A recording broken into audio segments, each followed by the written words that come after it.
Hey sports fans, Coach Nick here and welcome to B-Ball Breakdown. We've talked a lot in the past about how good teams in the playoffs, if they go on a big run early in the game, can effectively end the game there. And it's pretty clear the Clippers are good enough to do that because they know how to put their foot down on your throat and kill you. And it's exactly what happened early in that first half against the Thunder. That huge run effectively ended the game. And then you throw on top the fact that Russell Westbrook is sulking at the end of the bench and not being part of the huddle. And I'm convinced that this team, as is not a title contending team. OKC cannot hope to contend if they continue to keep this team as it is, with either Russell Westbrook as the point guard or Scott Brooks as the coach. And I'm going to show you why the Clippers certainly look like they're ready to compete for that NBA championship. We begin with a Russell Westbrook ISO post-up on CP3, which happens quick enough that there is no help and they get a layup. The Thunder are in control early with a 6-point lead. Doc wisely calls a timeout to regroup and design a play for a good shot. The initial action is a handoff by Redick, who is going to go around the loop for a shot. But instead, CP3 surprises Ibaka with a pin down. But watch what JJ Redick does for this team. By cutting hard around that Jordan pin down, it forced Perkins to step up and give Sefolosha some support. This directly leads to DeAndre Jordan grabbing the offensive rebound. Sefolosha can't find his man, Russ can't get there in time, and it's fitting that Redick gets the three-pointer. The Thunder sprint Perkins across the court to set the ball screen for KD, and when they skip it to the other side, Russ demands the ball on the post. But look at the awful spacing issues as Sefolosha is crowding his teammates and getting in the way. Ibaka does get a decent look, but can't hit.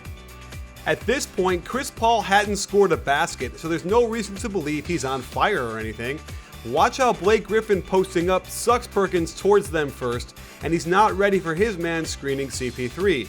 Russ tries to play ice, but you can't get separated from CP3 that much, and Chris just nails the three. Now the game is tied, time to get a good shot for KD, right? Barnes plays ice perfectly by staying within an arm's length of KD as Perkins comes to screen. Jordan contains beautifully, and Durant just loses the ball. Watch how Perkins tries to pick up the ball with a dribble. This is a huge no-no that I teach to 7th graders, and Chris Paul shows us why. And then he throws a nice bounce pass for the dunk. OKC really doesn't have much variety in their sets, and the pin down for KD on either side is a big staple of what they do. Blake Griffin initially plays this correctly. He's supposed to step back and give Barnes a lane to sprint through, but then he misreads the play, giving Barnes help he really doesn't need. It's a nice pass by Russ, but also a very easy one. It's a stark contrast comparing what OKC does on offense to what the Clippers do. On this possession, they get 4 passes, and the ball goes to both sides of the floor before breaking into the high pick and roll. Russ doesn't get around this screen with the proper energy his team deserves. Ibaka must switch, and Chris Paul's about to get into big head mode. The Thunder run a floppy play where Durant has the choice of using the Butler cross screen or the Perkins pin down. Notice how he doesn't set his man up with a V-cut, and Barnes has no trouble staying with him. While that action blows up, Russ gets CP3 in the air on a ball fake and challenges DeAndre Jordan, winning that battle. However, it leaves him on his back, trailing the play.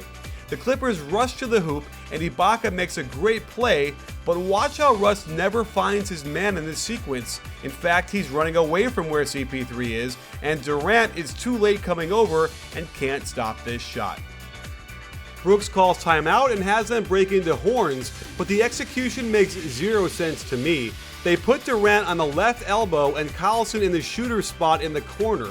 Maybe that could work if you used him on the weak side as a screener, but instead Russ goes to that side and attacks off the pick and roll.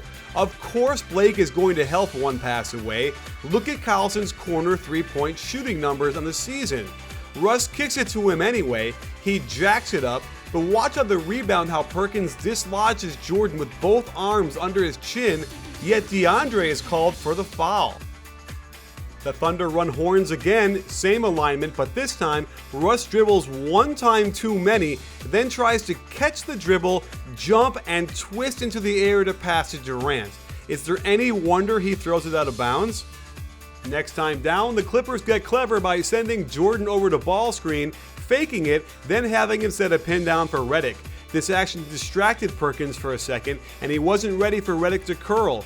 He's also ineffectual on his contest of the nice Redick floater. Reeling a little bit, OKC runs across screen to ISO KD in the post, which I love, but look at how Perkins is lazy getting into position. He should have gotten down to the low block already, but instead lets his man get in KD's way and disrupt the flow. Not one cutter as KD tries to back his man down, allowing Blake to stunt at him, and Barnes does a good job to contest the turnaround.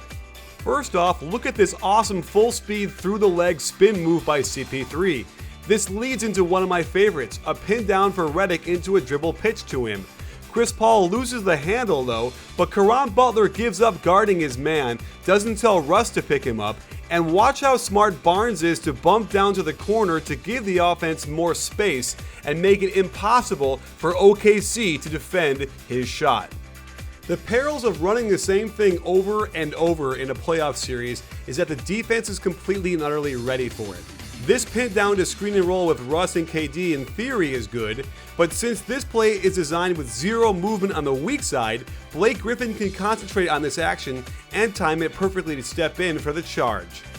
Even the Clippers run the elevator play for Redick, and watch how Durant decides to defend it. Instead of chasing him over the screen like he should, he goes underneath and is caught way out of position.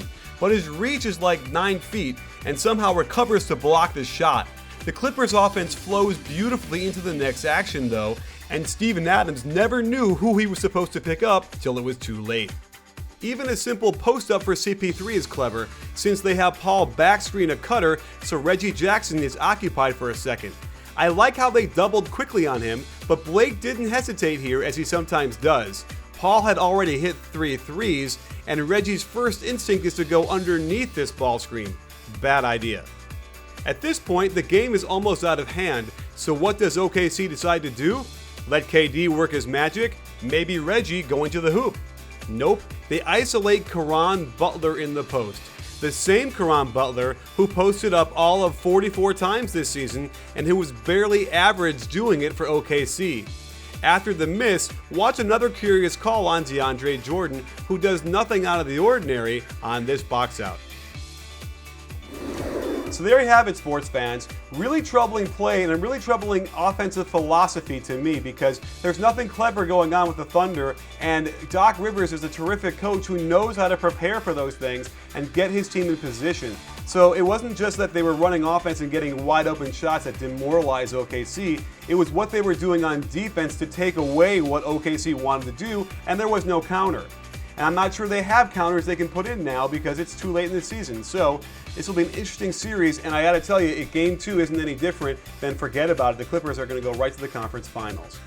Well, thanks for joining us. Stay tuned for lots more. Get on Twitter and follow us during these games because we have crazy great interactions all game. I got a new thing called Wife Twitter where my wife sits next to me sometimes and offers up some really hilarious insights, so check that out.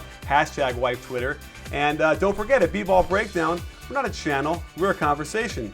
You win,